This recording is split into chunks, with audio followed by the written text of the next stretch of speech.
got off the airplane at the Orlando airport in Orlando, Florida, and realized I had not booked a conference for the conference I was attending. No problem. I thought I'd just whip out my phone, open my Hilton Honors app, and then do a last-minute reservation. I scored the last room at a Hilton property on International Drive in Orlando. I jump in a cab, I head over to the destination, and when I arrive at the hotel, the receptionist looks at my ID card and looks up at me with trepidation in his eyes and says, wait a minute, Mr. Register.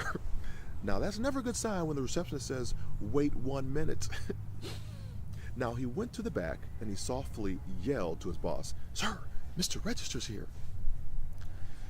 5 minutes later, the manager comes out extremely apologetic, saying that he had just sold the last room before my reservation had come through.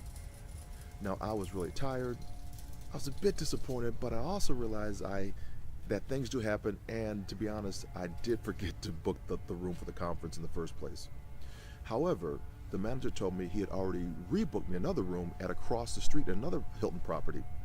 So for my inconvenience, he was going to pay for my room, and then he also gave me some points for my award stay. I told him, thank you so much. And I knew I had a reservation for the hotel for a future stay, which was actually 1 day later because I had to leave to go to North Carolina for another overnight event that I was going to do the next day. And I'll be back on Friday night. He said he'd be ready for my return on Saturday morning, and he gave me a taxi in order to go to the next hotel and gave me a gift bag in order to wait. So I was whisked away in a taxi, go to the next hotel. I get to the next hotel and remember that I left my wallet on the countertop of the previous hotel. We call back over there, and the manager jumps to his car.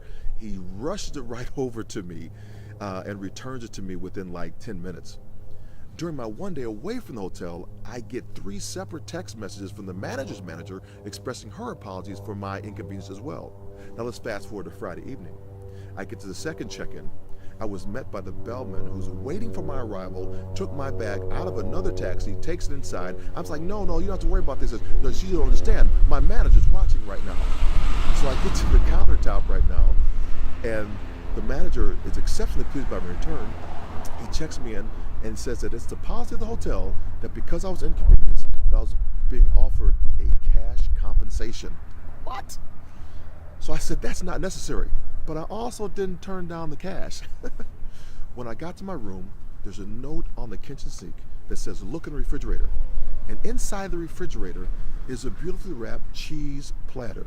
And I began to look around the rest of the room to see if something was going to drop from the ceiling. I thought ceiling, because I thought Chaka Khan was going to drop in. I was amazed at the effort this hotel went through to ensure I was satisfied. They wanted to make sure that I felt wanted, needed, and valued, and appreciated. They went out of their way to pour into me about all this, and I was even embarrassed by all the attention I was receiving. And I often think about my own customer service. How far do I go to repair relationships that I may have injured somebody? What do I do to show my appreciation for those who have made significant impacts on my life?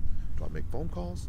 Do I offer compensation of my time, talent, and energies and pour into their lives? Do I leave them something in their refrigerator that might feed their soul? In this season of Thanksgiving, let's reflect not only on what and who we are thankful for, but also the actionable steps that we can do to show them our thankfulness. For my Team Inspired 10 crew, look us up on Facebook and leave me some comments right there. If you want to join our team, just go to Facebook and like at Team Inspired 10, and you can do that as well. Have a wonderful Thanksgiving, everybody. Go forth and inspire your world. See you next week.